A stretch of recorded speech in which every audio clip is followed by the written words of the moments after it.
बात वाले दसो तुम पुछी जा रहे हो इन्ना खैर नहीं करे तो पता भी लगे ना।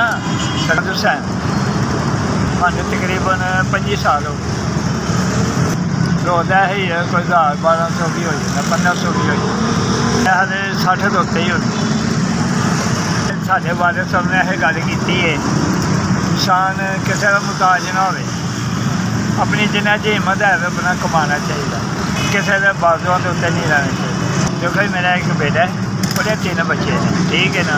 मैंने और को पैसे लिया भी शर्म आती मैं अपनी बेटियाँ मेरी 2 मेरिया बेटियाँ ने मैं उन्होंने से कमाना वा ठीक है।